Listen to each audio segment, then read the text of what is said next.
Okay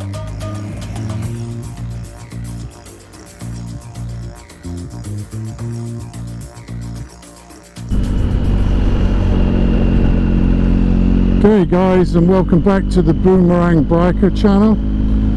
So I've had the bike now for a couple of weeks, and unfortunately we're still in COVID lockdown, so there's just not been any chance to get away and take it for a serious ride, which is very, very disappointing. Pretty much the only thing that you can do, unless you want to break the law, is just to ride down to the shops and pick up a prescription or a bottle of Red or something like that. Very, very, very difficult and very frustrating. We're down to about 5 cases a day, but yesterday we had a short spike, and again that's through and down to people not doing the right thing, so we're back up to about 12. So we need to get down to 14 straight day average of less than 5, I believe, and then we can start opening up and you know, get out there. But people, do the right thing.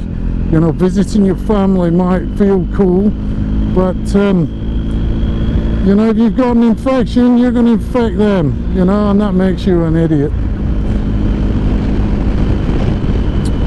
So this is the first time using the helmet cam, and since I set up my channel, and I set up also an Instagram account, and I put up a few posts to say that I was going to do some on-bike footage, and I had a picture of the camera on the helmet, and straight away the naysayers said, you can't do that, it's illegal, you're going to get caught. Well, to be honest, I'm not really sure about the legality of it. I have done a bit of research online, and apparently there was a case against quite a senior guy in the Victorian Motorcycle Association that, you know, was helping out, volunteering, and the police solved a heinous crime by pulling him over and giving him a $380 fine. Apparently that went off to court. He took it to appeal, and they threw it out. Now they didn't throw it out and say that, you know, all helmet cams are now legal.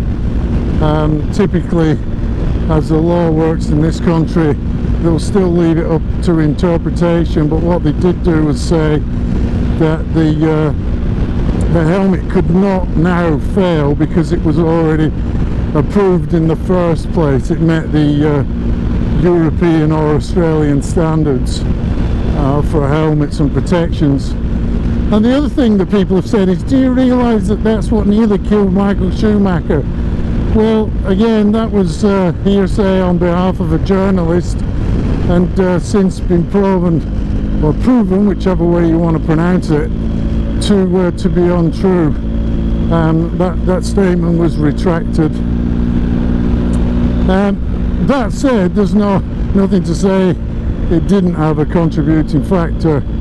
I have to say, I'm wearing the Carbon 7 BMW Flip, so modular type helmet, and it's super, super light, and I can feel this camera, which I don't know if you can see down there. I can feel it on the side of my head, and it does feel quite a meaty thing. I mean, I'm not a pencil neck, I've got quite a decent size neck, and it's not having that much of an effect, but I can definitely tell that it's there. So I might have a go at rigging it up on the front at some stage, and it might be a little less conspicuous. What does concern me is that obviously I don't have heaps of money to throw around, so $380 for a fine isn't going to be great if I do get pulled over. But having said that, the worst thing is that you get three demerit points on your license. So, and here in Australia, you only get 12, and that's it. You're toast. So you lose your license for a while. And the other thing that's quite common here in Australia is if it's a long weekend, like a public holiday on a Monday, and everyone takes the weekend, but quite often they'll double up the demerits. So, and that's not really to catch people with helmet cameras. That's to catch the idiots that are drinking and driving and speeding and whatnot. So here we are. This is my local town. It's a lovely little place. It's called Whittlesea.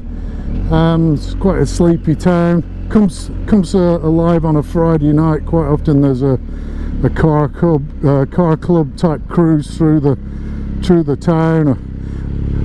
Strangely enough, heaps of takeaway, so very busy on a Friday night.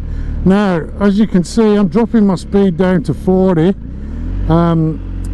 because of the school time, which in Australia is a fantastic thing, and I don't understand why they don't do it in some of the other countries. I mean, I'm obviously originally from the north of England, and one of my bugbears dropping off my son at school was the way people just parked on the pavement outside the school and really didn't give a monkeys about the speed, even though they were dropping their own kids off. And I even copped a heap of abuse from people just by saying, guys, come on, let's do the right thing. So I think the 40s are great, but the problem is at the moment you don't know if the kids are at school or if the school's out, or you know, so if you're not careful you can get caught there going too fast. So it's always better to err on the side of judgment and just take your time. One of the other things I'll do on this is, as I said, this is a carbon 7. It's a 719 BMW helmet, which is apparently it was quite expensive, I have to say. Don't tell the wife. But the helmet setup, the way I've set up the camera and whatnot, is I'm not taking any credit from that. I've got a mate of mine, or should I say another YouTuber, let's call him, a guy called Nick Hodge. I'm going to stick a link up in the top right hand side, and he'll show you how he set it up using the various components that he sourced from the internet and Amazon and eBay and so on. So I'm not going to steal any credit there, so thanks very much, Nick. In the same way, I'm not really trying to take any of his ideas. I just want to do it from more of an Australian perspective. So this is the little sleepy town of Whittlesea, which is our local town. It's a fantastic town. It's got that stereotypical angle parking that you get in a lot of Australian towns. It really is fantastic. Has its fair share of bogans. If you don't know what a bogan is, that's the equivalent of a UK chav or American redneck. So I've got my inner bogan on today. I'm going bogan, full out bogan, and you got to really put on your sort of Steve Irwin crikey and speak like that when you come into town. Otherwise, if I use the Queen's English, nobody understands what I'm saying. I am Australian, and I like to tease them about being an Australian with an education. It's usually taken in good faith, but some people don't quite like it. So I'm hoping this video comes out quite well. I'm calling it the Great Escape. I'm doing my Steve McQueen and jumping over the barbed wire to get out of the house, because I have to say COVID is really affecting everybody at the moment. I'm used to being on a plane every other week and flying around, and I'm finding it very, very difficult just to be online on Teams meetings and whatnot all the time. I'm not having a suck cry.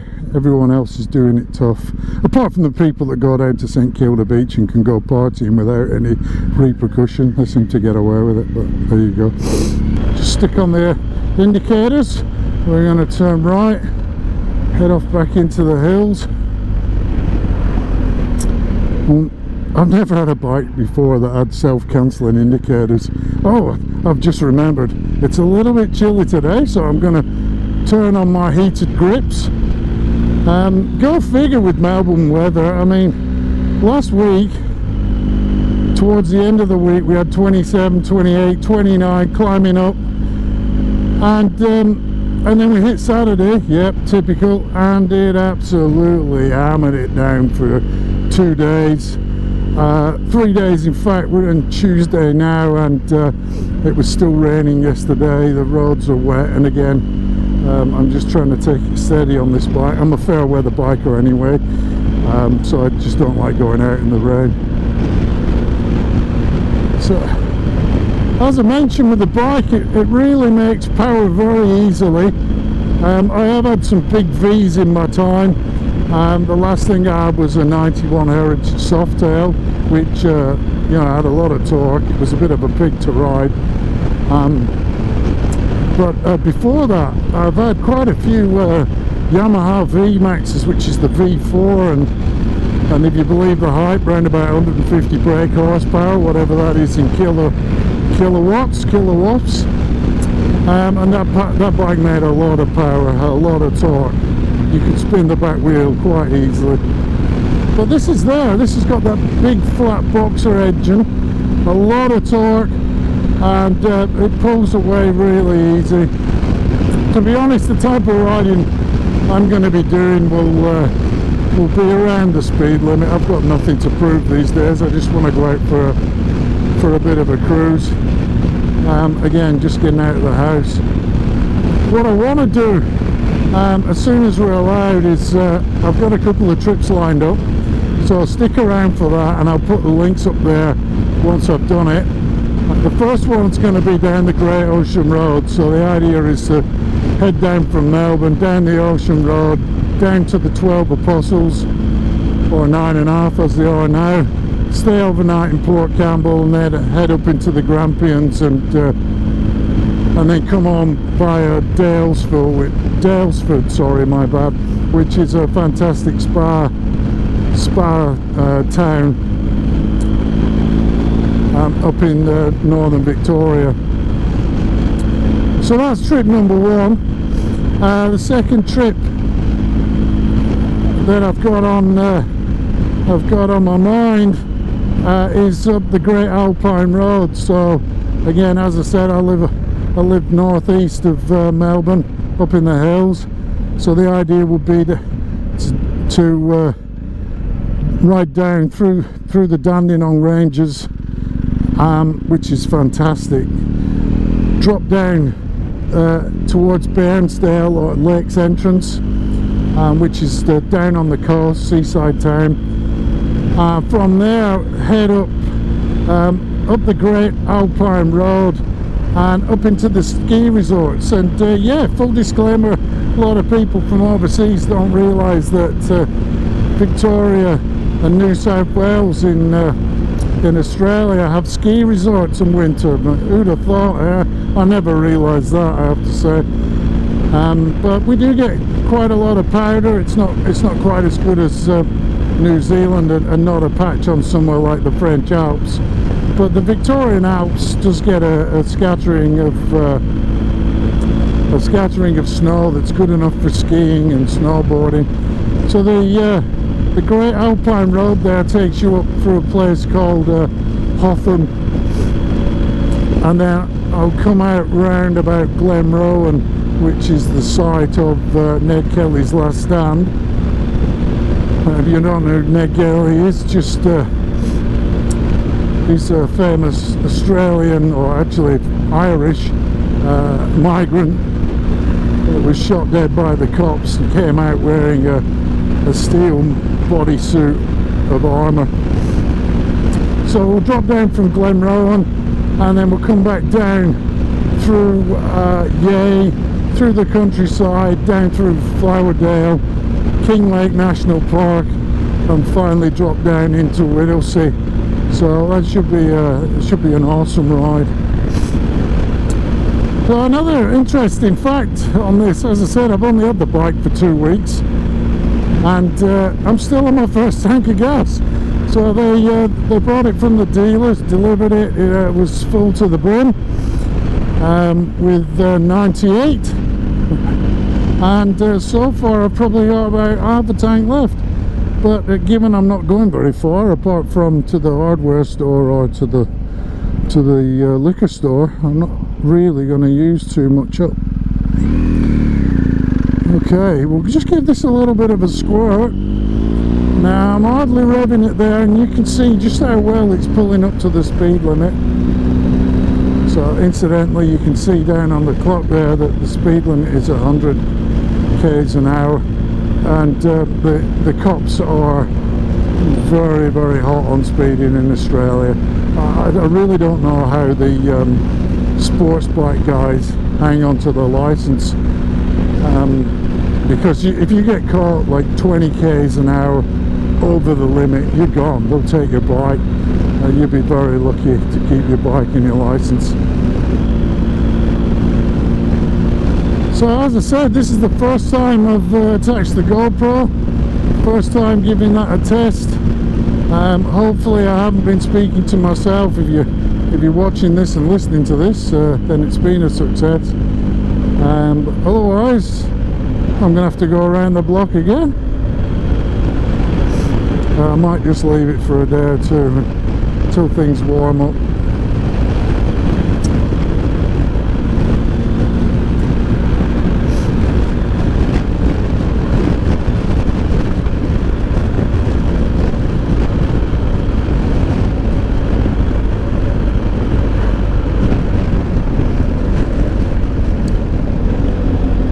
I might just say at this point, as I come down the gearbox, that one of the things that I'm just not used to yet, and it just feels really weird, is this shift cam technology where you don't need to use a clutch. It just does not feel right to me at all. I've never done that before.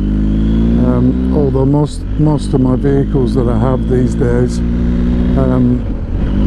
are automatic. I just don't like driving a manual. In fact, my wife, a couple of years ago, we got her a new convertible Mustang V8, and everyone said, oh, you got to get the manual. But you really don't need the manual, because most of the time you're sat idling in the traffic. G'day mate. Most of the time you're idling in the traffic, and other than that, you're on a road like this, and it's got the sports mode and the paddles, so you really don't need to have a manual, in my opinion. It's just one more job to do, isn't it? Especially if you're drinking a nice hot cappuccino.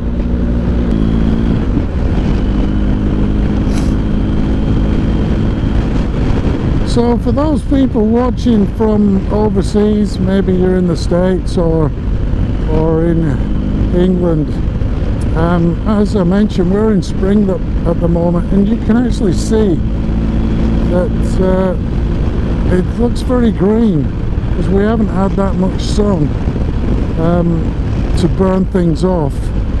I can guarantee in another month or two this lot will all be frazzled and brown, and it's always a bit of a worry to our family, because we were actually caught up in the Black Saturday fires. We were very lucky to escape that one. We live in a bushfire area now. We have a defence system at home with irrigation and sprinklers, and I have to say, when you get those days and it's plus 40 for days on end, it does make you worry a little bit. But